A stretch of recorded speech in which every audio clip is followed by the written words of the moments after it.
नमस्कार। आज हम आपको क्लियर टैक्स की तरफ से जीएसटी पर रजिस्ट्रेशन करना सिखाते हैं। पहले आपको अपने वेब ब्राउज़र के एड्रेस बार पर जाकर के www.gst.gov.in टाइप करना है। जैसे ही आप टाइप करेंगे, आपको एक स्क्रीन दिखाई देगी जहां पर आपको एग्जिस्टिंग यूज़र लॉगिन क्लिक करना है। एग्जिस्टिंग यूज़र लॉगिन क्लिक करते ही आपको एक नेक्स्ट स्क्रीन दिखाई देगी जहां पर यूज़र नेम एंड पासवर्ड डाल करके आप एक नई स्क्रीन पर जाएंगे। यहाँ पर आपको एक कंटिन्यू का बटन दिखेगा जिसको आपको क्लिक करना है। क्लिक करते ही आप डैशबोर्ड ऑफ जीएसटी पर एंटर कर जाते हैं। इसके बाद आपको जो पहला टैब दिखता है वो बिजनेस डिटेल का है। इस बिजनेस डिटेल में आपको trade name, constitution of business, ward, circle etcetera जानकारी टाइप करनी है। याद रखिए यहाँ पर रजिस्ट्रेशन टाइप आपको सेलेक्ट करना एंड रजिस्ट्रेशन नंबर डालना मैंडेटरी है। साथ ही साथ डेट ऑफ रजिस्ट्रेशन डालना भी कंपलसरी है। ऐड का बटन दबाने के बाद यहाँ पर आपको रजिस्ट्रेशन सर्टिफिकेट अपलोड करना है।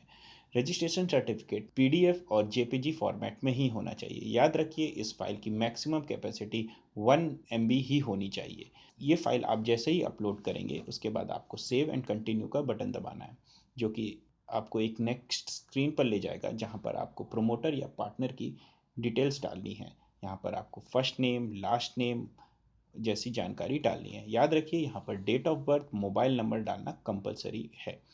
मोबाइल नंबर डालने के बाद email address and phone number आप डाल सकते हैं।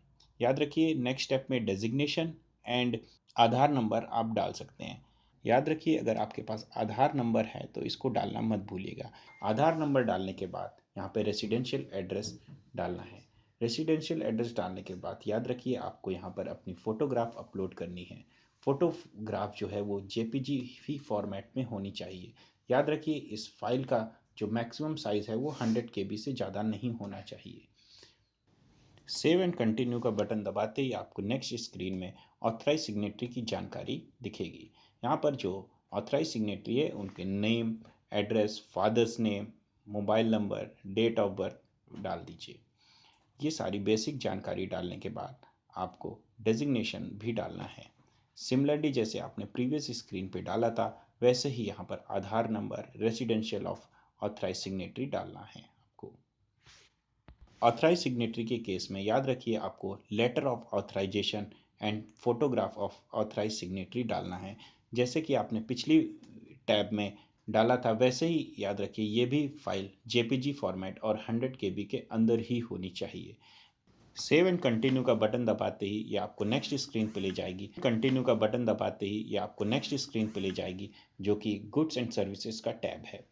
गुड्स एंड सर्विसेज में याद रखिए आपको अपने प्रोडक्ट के अनुसार HSN कोड चूज़ करना है। HSN कोड चूज़ करने के पहले आप HSN चैप्टर बाय नेम और कोड चूज़ कर सकते हैं। जैसे ही आपने ये सेलेक्ट किया उसके बाद HSN कोड चूज़ करिए। याद रखिए ये जो HSN कोड है ये बहुत इंपॉर्टेंट है, जो कि आपके प्रोडक्ट के अनुसार ही होना चाहिए।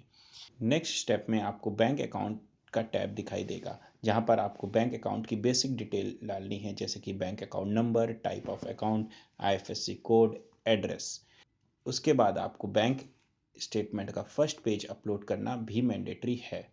इसके बाद हम आते हैं अपने लास्ट और फाइनल स्टेप पर, जो कि वेरिफिकेशन है। यहाँ पर आपको चेकबॉक्स को टिक करना है, ऑथराइज सिग्नेटरी को नाम चूज़ करना है, प्लेस और डेजिग्नेशन डालने के बाद बस सबमिट विद DSC का ऑप्शन चूज़ करना है। उसके बाद आपको सक्सेस का स्क्रीन दिखाई देगा और इसी के साथ हमारा रजिस्ट्रेशन कंप्लीट होता है।